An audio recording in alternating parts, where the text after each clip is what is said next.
Capítulo 14. Género mental. Los estudiantes de psicología que han sugerido atentamente el tren del pensamiento moderno en lo que respecta a los fenómenos mentales habrán quedado extrañados de la rara insistencia de la idea o concepto de la dualidad mental que se ha manifestado tan fuertemente durante los últimos 10 o 15 años y que ha dado origen a gran número de plausibles teorías concernientes a la naturaleza y constitución de esa doble mente. El difunto Thomson Hudson alcanzó gran popularidad en 1893 al enunciar su conocida teoría sobre las mentes objetiva y subjetiva, que, según sostenía, existían en cada individuo. Otros autores han llamado igualmente la atención con sus teorías referentes a las mentes consciente y subconsciente, mentes voluntaria e involuntaria, mente activa y pasiva, etc. Esas teorías podrán diferir según cada autor, pero siempre queda el principio básico que es el de la dualidad mental. El estudiante de la filosofía hermética se siente tentado por la sonrisa cuando lee y oye hablar de esas numerosas teorías nuevas respecto a la dualidad de la mente, adhiriéndose cada escuela tenazmente a su propia doctrina, proclamando cada una con el empeño que ha sido ella la que ha descubierto la verdad. El estudiante que hojee el libro de la historia oculta encontrará en su mismo principio referencias a las antiguas enseñanzas herméticas sobre el principio del género, y si prosigue en su examen, encontrará que esa antigua filosofía conoció el fenómeno de la dualidad mental y la explicó mediante la teoría del género en la mente. Este concepto del género mental puede ser explicado en pocas palabras a los estudiantes que ya se han familiarizado con las teorías modernas que aluden al mismo. El principio masculino de la mente corresponde a la llamada mente objetiva, mente consciente, mente voluntaria o activa, etc., en tanto que el principio femenino corresponde a la llamada mente subjetiva, subconsciente, involuntaria, pasiva, etc. Por supuesto, la enseñanza hermética no concuerda con las muchas teorías modernas concernientes a las dos fases de la mente, ni admite muchos de los hechos proclamados por esas escuelas en apoyo de ese doble aspecto. Si indicamos la base de la concordancia es para facilitar al estudiante la asimilación de los conocimientos adquiridos con anterioridad sobre la filosofía hermética. Los estudiantes de Hudson conocerán la proposición que se hace en el principio del segundo capítulo de su obra, La ley de los fenómenos psíquicos, que dice: la jerigonza mística de los filósofos herméticos expresa la misma idea general, o sea, la dualidad de la mente. Si el doctor Hudson se hubiera tomado el trabajo de descifrar algo más, la jerigonza mística de la filosofía hermética hubiera recibido mucha luz sobre el punto de la dualidad de la mente, pero entonces, quizás, su obra más interesante no hubiera sido escrita. Consideremos ahora las enseñanzas herméticas concernientes al género mental. Los instructores herméticos imparten enseñanzas concernientes a este punto, pidiendo a sus discípulos que se atengan al proceso de su propia conciencia, a su propio yo. El discípulo fija entonces su atención internamente sobre el ego que está en cada uno de nosotros. Cada estudiante ve que su propia conciencia le da como primer resultante de la existencia de su yo soy. Esto, al principio, parece ser la palabra final de la conciencia, pero un examen ulterior desprende el hecho de que esto, yo soy, puede separarse en dos partes distintas o aspectos que, si bien trabajan al unísono y en conjunción, sin embargo pueden ser separadas en la conciencia. Si bien al principio parece que solo existe un único yo, un examen más cuidadoso revela que existe un yo y un mí. Este par mental difiere en características y naturaleza, y el examen de esta, así como de los fenómenos que surgen de la misma, arrojan gran luz sobre muchos de los problemas de la influencia mental. Comencemos considerando el mí, que generalmente se confunde con el yo, si no se profundiza mucho en los recesos de la conciencia. El hombre piensa de sí mismo en su aspecto de mí o me, como si estuvieran compuestos por ciertos sentimientos, agrados, gustos y disgustos, hábitos, lazos especiales, características, etc., todo lo cual forma su personalidad, o el ser que conoce él mismo y los demás. El hombre sabe que estas emociones y sentimientos cambian, que nacen y mueren, que están sujetos al principio del ritmo y al de la polaridad, cuyos principios lo llevan de un extremo al otro. también piensa de sí mismo como cierta suma de conocimientos agrupados en su mente que forman así una parte de él. Este es el mí o me del hombre, pero quizás hemos precedido demasiado a prisa. El mí de muchos hombres está compuesto en gran parte de la conciencia que tiene de su propio cuerpo y de sus apetitos físicos, etc. Y estando su conciencia limitada en alto grado a su naturaleza corporal, prácticamente viven allí. Algunos hombres van tan allá en esto que consideran su apariencia personal como parte de su mí y realmente la consideran parte de sí mismo. Un escritor dijo con mucho humorismo en una oportunidad que el hombre se compone de 3 partes: alma, cuerpo y vestidos. Y esto haría que muchos perdieran su personalidad si se les despojara de sus vestidos. Pero aún aquellos que no están tan estrechamente esclavizados con la idea de su apariencia personal, lo están por la conciencia de sus cuerpos. No pueden concebirse sin él. Su mente les parece que es algo que pertenece a su cuerpo, lo que en muchos casos es realmente cierto. Pero conforme el hombre adelanta en la escala de la conciencia, va adquiriendo el poder de desprender a su mí de esa idea corporal y puede pensar de su cuerpo que es algo que pertenece a su propia parte mental.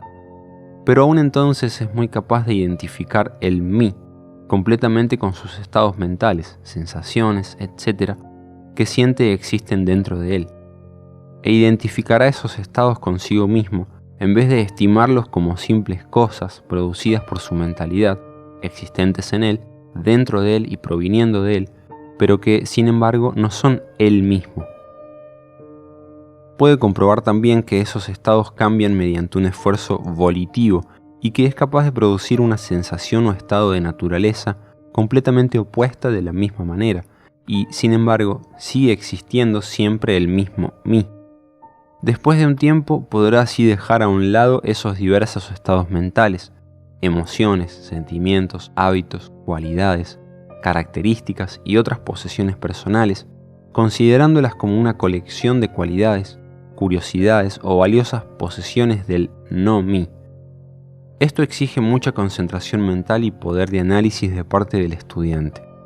Pero ese trabajo es posible, y hasta los que no están muy adelantados pueden ver en su imaginación cómo se realiza el proceso descrito. Después de realizado ese ejercicio, el discípulo se encontrará en posesión consciente de un ser que puede ser considerado bajo su doble aspecto del yo y de mí.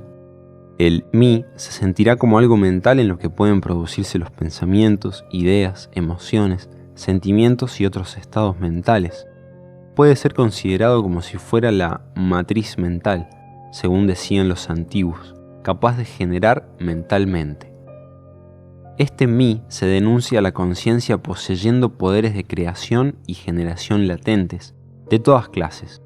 Su poder de energía creadora es enorme, según puede sentirlo uno mismo, pero a pesar de todo, se tiene la conciencia de que debe recibir alguna forma de energía, bien del mismo yo, inseparable compañero, o bien de algún otro yo, al fin de que así pueda producir sus creaciones mentales. Esta conciencia aporta consigo una realización de la enorme capacidad de trabajo mental y de poder creador que encierra. El estudiante encuentra pronto que no es todo lo que hay en conciencia íntima, pues ve que existe un algo mental que puede querer que el mí obre de acuerdo con cierta línea creadora y que, sin embargo, permanece aparte como testigo de esa creación mental. A esta parte de sí mismo se le da el nombre del yo, y puede reposar en su conciencia a voluntad.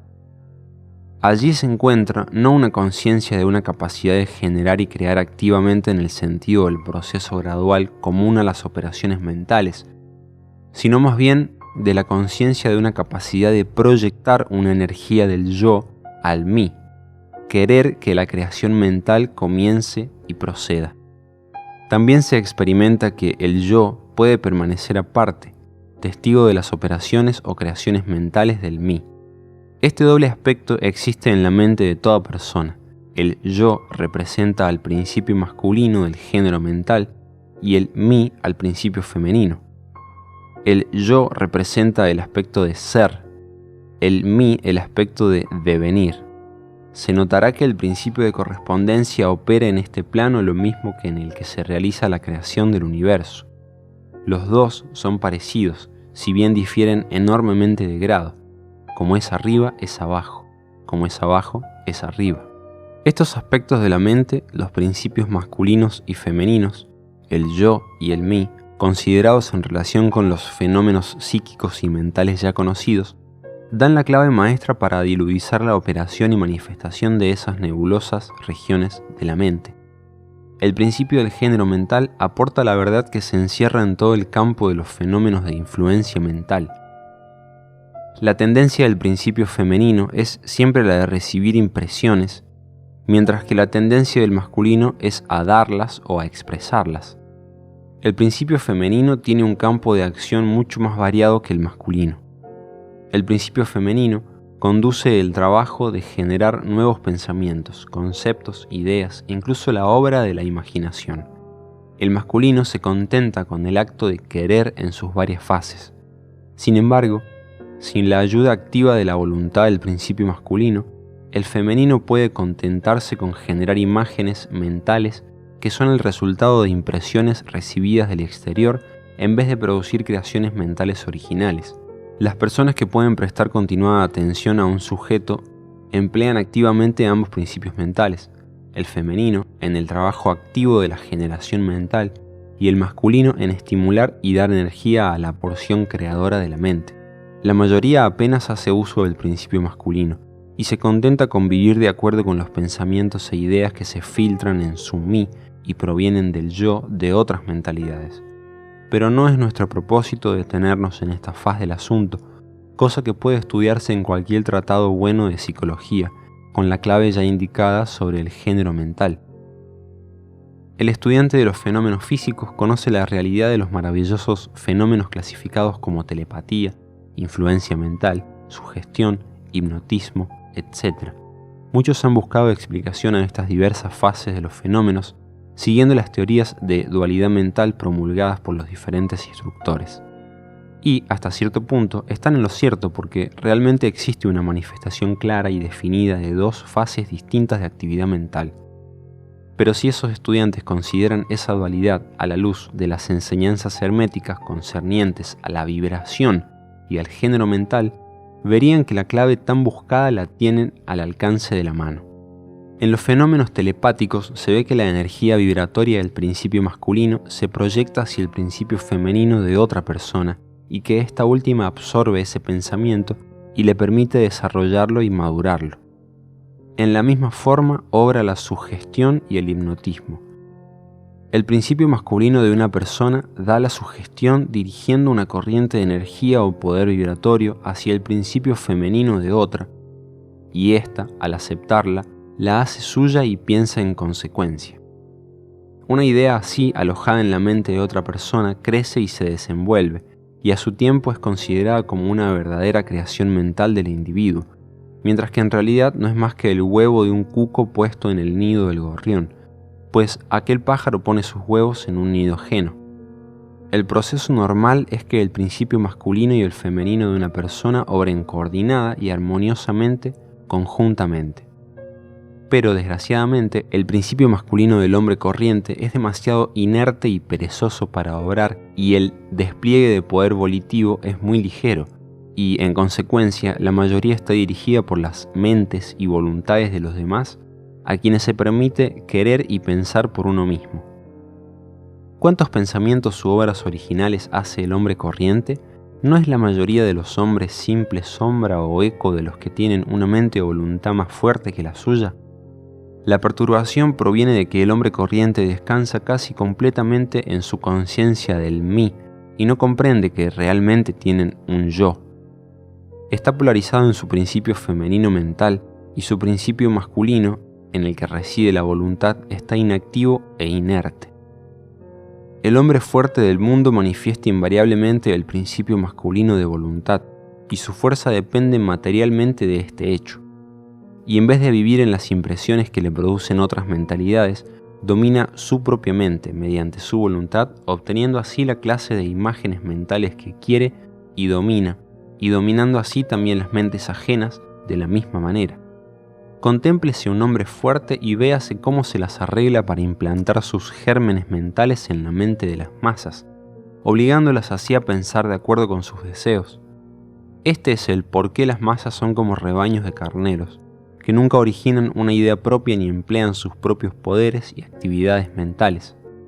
La manifestación del género mental puede notarse en todas las partes diariamente. Las personas magnéticas son las que pueden emplear su principio masculino para imprimir sus ideas sobre los demás. El actor que hace reír o llorar a la concurrencia está haciendo uso de este principio. Igualmente sucede con el orador, político, predicador o cualquier otro que atraiga la atención pública. La influencia peculiar que ejerce un hombre sobre otro es debido a la manifestación del género mental según las líneas vibratorias ya indicadas. En este principio está el secreto del magnetismo personal, de la fascinación, etc., así como también de los fenómenos agrupados bajo el nombre de hipnotismo.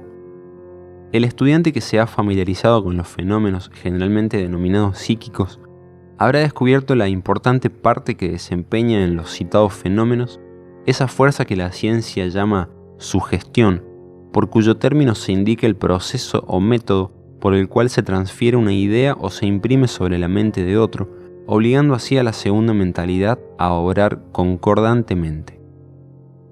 Una verdadera comprensión de la sugestión es necesaria para comprender inteligentemente los varios fenómenos psíquicos a que la sugestión da origen, pero aún es más necesario el conocimiento de la vibración y del género mental, porque todo el principio sugestivo depende de estos. Los escritores sobre la materia de sugestión dicen que la mente objetiva o voluntaria es la que hace la impresión mental o sugestión sobre la mente subjetiva o involuntaria, pero no describen el proceso ni indican alguna analogía mediante la cual sea más fácil comprender la idea. Si se contempla el asunto a la luz de las enseñanzas herméticas, se verá que la energetización del principio femenino por la energía vibratoria del masculino está de acuerdo con las leyes universales de la naturaleza, y el mundo natural ofrece innumerables analogías que facilitan la comprensión del principio. En realidad, la doctrina hermética afirma que la misma creación del universo obedece a dicha ley y que en todas las manifestaciones creadoras sobre los planos espiritual, mental y físico siempre está en operación el principio de género, la expresión de los principios masculino y femenino. Como es arriba, es abajo, como es abajo, es arriba. Y aún más que esto, cuando se comprende este principio se es capaz de clasificar inteligentemente de inmediato los variados fenómenos psicológicos, en vez de quedarse confuso ante ellos. El principio realmente trabaja en la práctica, porque está basado sobre las leyes universales e inmutables de la vida. No entraremos ahora en una dilucidación detallada de los diversos fenómenos concernientes a la influencia mental o a la actividad psíquica. Hay muchos libros, en su mayor parte muy buenos, que se han escrito últimamente sobre el asunto. Los hechos principales señalados en esas obras son exactos, aunque los diversos autores tratan de explicarlos por las diferentes teorías de su propia cosecha. El estudiante puede familiarizarse con estas materias y utilizando la doctrina del género mental podrá coordinar convenientemente la masa caótica de teorías y enseñanzas en conflicto y podrá, además, adueñarse completamente del asunto si a ello se sintiera inclinado. El objeto de esta obra no es el de dar una explicación extensa de los fenómenos psíquicos, sino más bien el de indicar sencillamente la clave maestra que abre las muchas puertas que conducen al templo del saber, si se desea explorar su interior. Creemos que al examinar las enseñanzas encerradas en el Kybalión, es fácil encontrar la explicación de muchas dificultades que confunden. De nada sirve entrar en detalles referentes a las muchas características de los fenómenos psíquicos y mentales si al estudiante le son dados los medios para comprender el asunto que atrae su atención. Con la ayuda del Kybalión se puede entrar en cualquier biblioteca, pues la antigua luz de Egipto iluminará las páginas confusas y los problemas oscuros. Este es el verdadero objeto de esta obra. No venimos a exponer una filosofía nueva, sino a suministrar las bases fundamentales de la antigua enseñanza universal que esclarece todas las doctrinas y que servirá para conciliar todas las teorías, por diferentes u opuestas que parezcan.